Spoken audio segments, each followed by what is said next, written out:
taxi at night is a confessional on wheels. People get in, tell their secrets to the back of the driver's head, and disappear at their destination. The driver, invisible, forgettable, just a pair of hands on the wheel.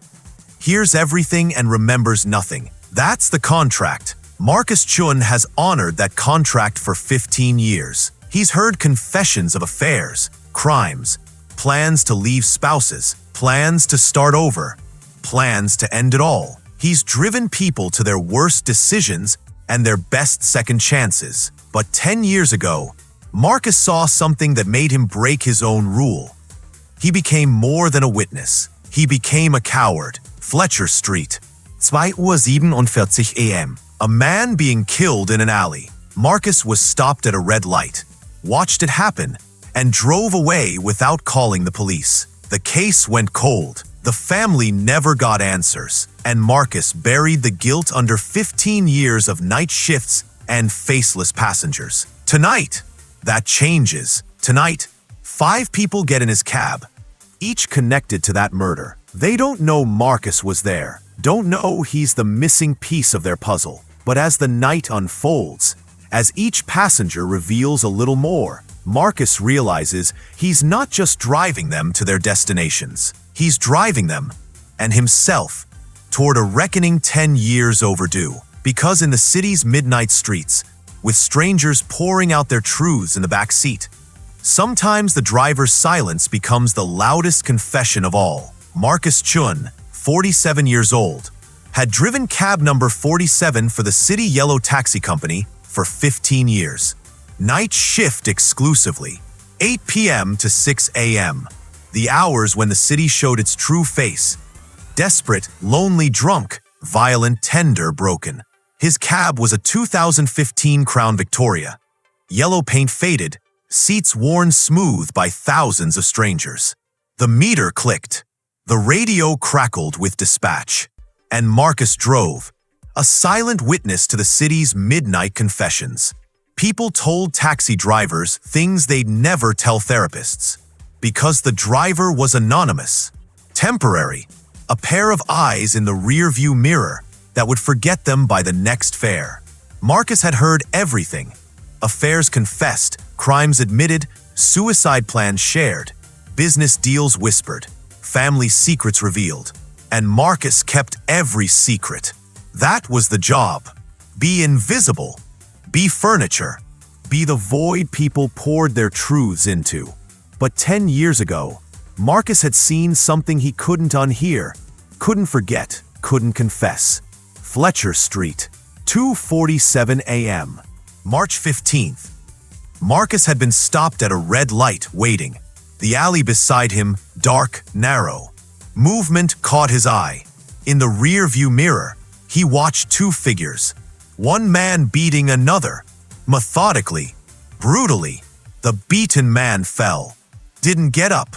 The other man looked around, paranoid, checking for witnesses, then walked away. Marcus's hand had moved toward his phone. Call 911. Report it. Be the witness. But Marcus had 2 DUIs on his record. Old ones, 5 and 7 years back. His taxi license was provisional, barely legal. Getting involved with police meant questions, background checks, and Marcus couldn't afford to lose his livelihood. He had a daughter, Lily, 8 years old then. Custody shared with his ex-wife, who'd take full custody if Marcus lost his job. So Marcus drove away, made it someone else's problem. The light turned green. He pressed the gas, left the alley behind. The next day, news reported, David Park, 34, beaten to death on Fletcher Street. No witnesses. No suspects. Police asked anyone with information to come forward. Marcus stayed silent. The case went cold, and Marcus drove his cab every night for 10 years, passing Fletcher Street on his route, carrying the guilt like an extra passenger who never got out. Tonight, March 15th, 10 years exactly, Marcus started his shift at 8 p.m. Dispatch sent him to the first pickup, 9:47 p.m. Address, Riverside Cemetery. Passenger waiting outside the gates. Marcus pulled up. A woman got in. Late 40s Asian, wearing a dark coat, clutching wilted flowers. Her face showed the particular exhaustion of decade-old grief. "Where to?" Marcus asked. 2847, Oak Street. Her voice was quiet, practiced. She'd made this trip before. Marcus drove. Silence.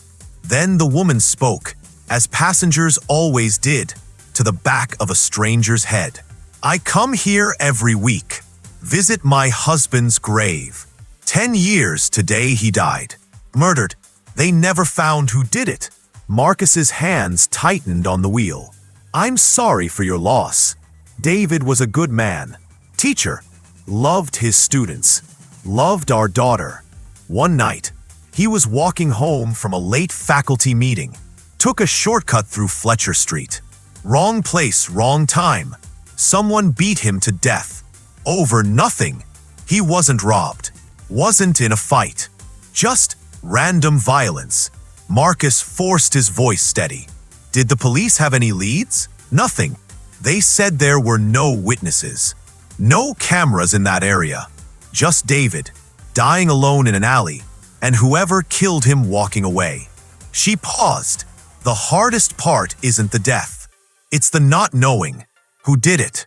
Why? If they're still out there, living their life while David's in the ground." Marcus pulled up to 2847 Oak Street. Older house, lights on. A teenage girl visible through the window. David Park's daughter, now 18. The woman paid. Exact change. "Thank you." Marcus watched her walk to the door. Saw the girl hug her mother. Saw the weight they both carried. He drove away. Guilt heavier than it had been in years. 11:23 p.m. Dispatch sent Marcus to a bar on 5th Street. The Rusty Nail. Dive bar, neon sign, smell of stale beer. A man waited outside. Early 30s, Korean. Angry energy radiating from him. He got in the back seat, slammed the door. "Fletcher Street," he said. The alley between Fletcher and 4th. Marcus's chest tightened. "That's not really a destination. It's just, I know what it is. That's where I want to go." Marcus drove. The passenger stared out the window, jaw clenched. "My brother was killed there," the man said suddenly. "David Park. 10 years ago tonight. I was overseas, military deployment. Couldn't get back for the funeral. By the time I returned, the case was cold. Police had given up. My sister-in-law was left with nothing. No answers. No justice. Just grief." "I'm sorry," Marcus said, the words hollow. "I've been looking for 10 years. Talked to everyone in the neighborhood. Checked security cameras. Tracked down everyone David knew. Trying to find something the cops missed. And tonight, 10th anniversary, I'm going back to where it happened. One more time. Maybe I'll see something. Maybe the universe will give me a sign." They arrived at Fletcher Street. The alley was unchanged. Dark, narrow, no memorial, no marquer. Just another forgotten space where violence had happened. The passenger got out, paid, stood at the alley entrance, staring into the darkness. Marcus drove away, his rearview mirror catching the man's silhouette. A brother seeking answers Marcus could give him, but didn't. 1:05 a.m. Pickup at police headquarters. Late shift ending. An officer waited on the curb. Marcus pulled up, recognized him immediately. Detective Ray Chandler. They'd crossed paths before. Ray occasionally took cabs home after late nights. Ray got in, exhausted. 8:27, Riverside Drive. "Long night?" Marcus asked, trying to sound casual despite the panic in his chest. "Every night's long when you're carrying cold cases." Ray rubbed his eyes. "You ever have something from years ago that won't let you go?" "Sometimes. I've got one. 10 years old tonight. David Park. Teacher, good man. Beaten to death on Fletcher Street. No witnesses came forward. No forensics. Just a dead body and questions.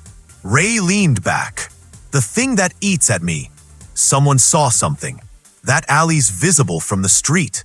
Someone was stopped at that light. I'm convinced of it. But they never called it in. Maybe scared. Maybe involved. Maybe just didn't want to get involved. And David's family never got closure because of that silence.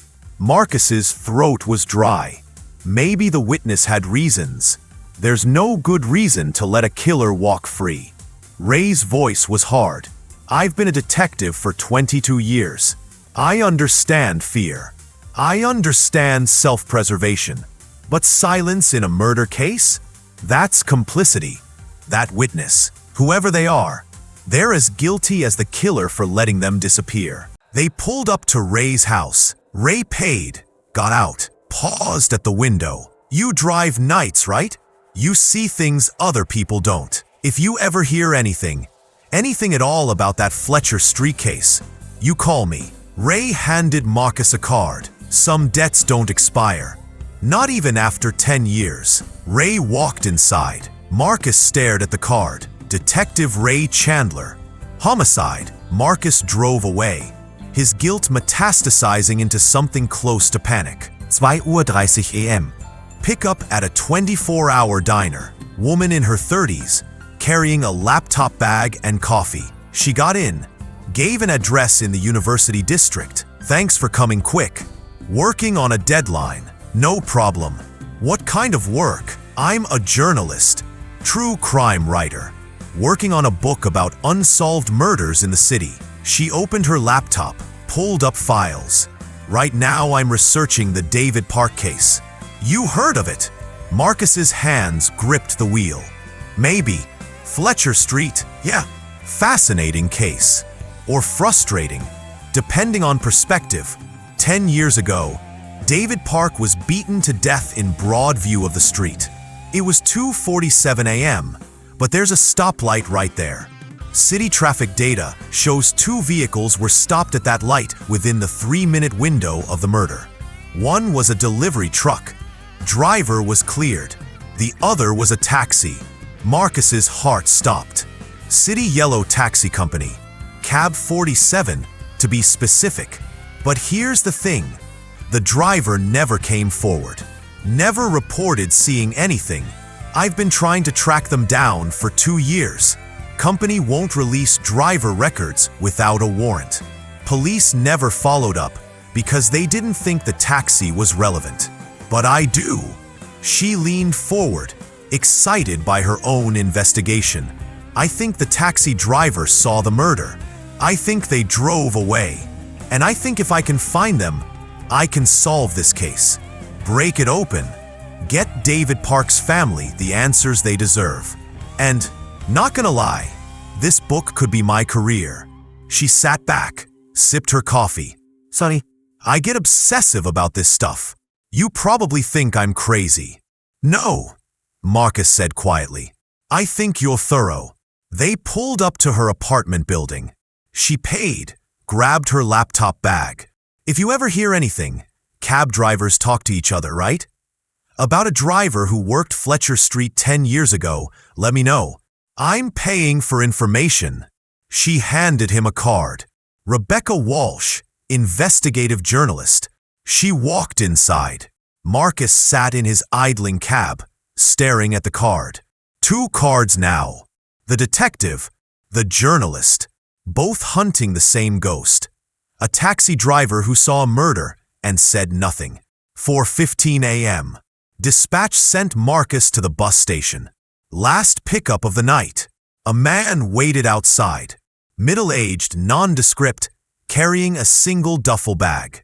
He got in without meeting Marcus's eyes. Where to? Just drive. I'll tell you when to stop. Marcus pulled away from the curb. The passenger sat in shadow, face barely visible in the rear-view mirror. You've been driving a long time, the man said. Not a question. 15 years. Night shift. Always. You see things. Things people don't talk about. Marcus said nothing. 10 years ago, the man continued, voice soft, almost confessional. I did something terrible, killed someone. It wasn't planned, just rage. I was drunk. He said something. I reacted, and before I knew it, he was dead. Fletcher Street, in an alley. I walked away, expected to be caught, expected someone to have seen. But no one came forward. No witnesses. Case went cold. I walked free. Marcus's entire body went rigid. For 10 years I've been waiting, every day, expecting the knock on the door. Every night, expecting the arrest. But it never came. And gradually, I realized I got away with it. Whoever saw me that night, they chose not to speak, chose to let me live my life. The man leaned forward slightly. Marcus could see more of his face now. Average, forgettable. The face Marcus had seen in the rearview mirror 10 years ago. The killer, I'm leaving tonight. Bus to another state. New name, fresh start. Because the statute of limitations doesn't run out on murder, but guilt does. After 10 years, you learn to live with what you did. You learn that silence is a gift. And whoever stayed silent that night, whoever saw me and drove away, they gave me a decade. So I wanted to say thank you to whoever they are, wherever they are. Marcus's foot hovered over the brake. He could stop, call the police, trap the killer in his own cab, finally do what he should have done 10 years ago. But his foot didn't press down, because Marcus realized something terrible. He'd made the killer's escape possible. He'd given this man 10 years of freedom, and confronting him now wouldn't erase that. It would only prove Marcus's complicity. Where do you want me to stop? Marcus asked, his voice hollow. The bus station, where you picked me up. Marcus drove in silence, pulled up to the station. The man paid, grabbed his duffel bag. You're a good driver, the man said. Quiet, professional, the kind of person who minds their own business. The world needs more people like that. He got out, walked into the station, disappeared into the pre-dawn crowd. Marcus sat in his idling cab, hands shaking. 5 passengers. 5 pieces of a puzzle he'd been living with for 10 years. The victim's widow, still grieving. The victim's brother, still searching. The detective who never closed the case. The journalist who tracked Marcus's cab number. And the killer, thanking Marcus for his silence. Dawn broke. 5:47 a.m. Marcus's shift ended in 13 minutes. He could clock out, go home, continue the lie. Or he could make a different choice. Marcus picked up his phone, looked at the 2 cards on his dashboard. Detective Ray Chandler. Rebecca Walsh, journalist. He called Ray. 3 rings. Tired voice. Chandler. Detective, this is Marcus Chun. You rode in my cab tonight. Said if I heard anything about the David Park case, I should call. Yeah. Ray's voice sharpened. You got something? I was there. 10 years ago.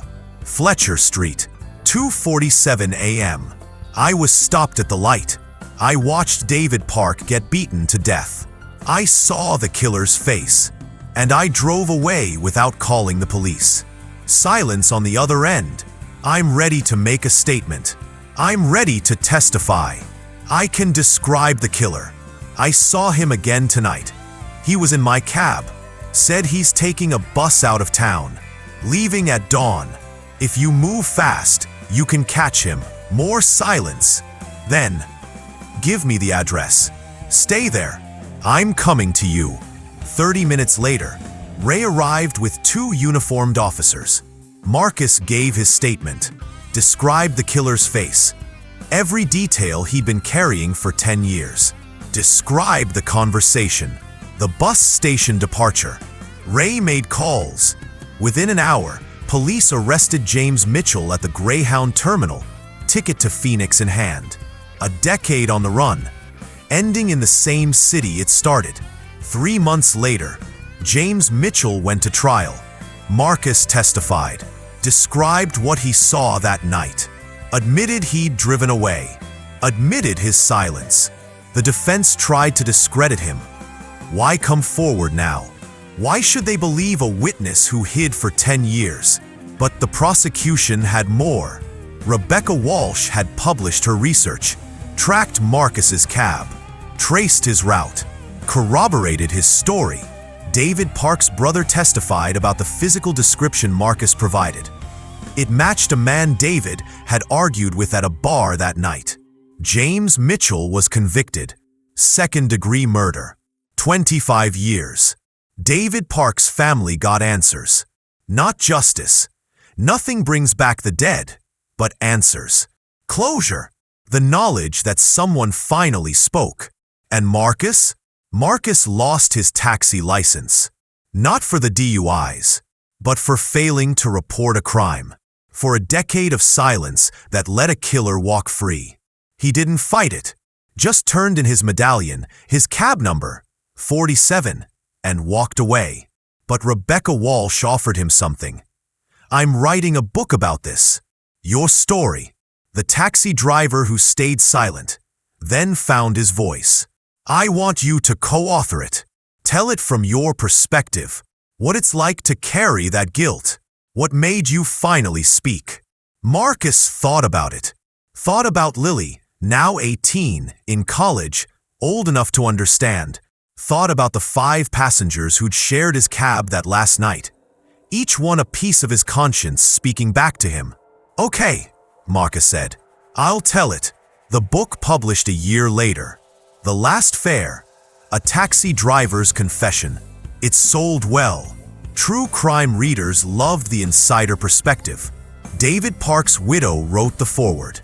His brother wrote the afterword.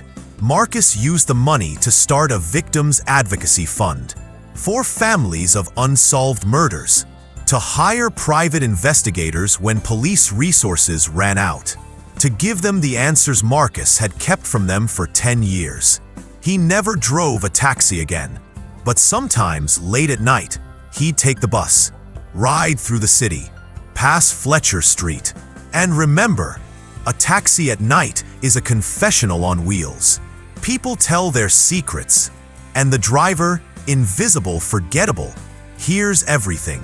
But sometimes, the driver has a secret too, and sometimes, that secret weighs more than all the passengers combined. Marcus carried his for 10 years. The widow, the brother, the detective, the journalist, the killer. They all rode in his cab one night and forced him to see what he'd been hiding from. That silence isn't neutral. Silence is a choice. And choices have consequences. The cab kept running. Different driver now. Same routes. Same midnight confessions. But Marcus learned something the hard way. You can drive away from a crime scene, but you can't outrun guilt. It's the passenger you can never drop off until you finally stop, turn around, and drive back to where you should have stopped in the first place. Fletcher Street, 2:47 a.m. 10 years ago. The light was red. Marcus should have waited, but he drove through and spent a decade trying to find his way back. In the end, it took 5 passengers to show him the route. Back to the truth. Back to the voice he'd silenced. Back to being more than just a witness. Back to being human. The taxi stopped. The confession ended. And finally, 10 years late, Marcus found his way home.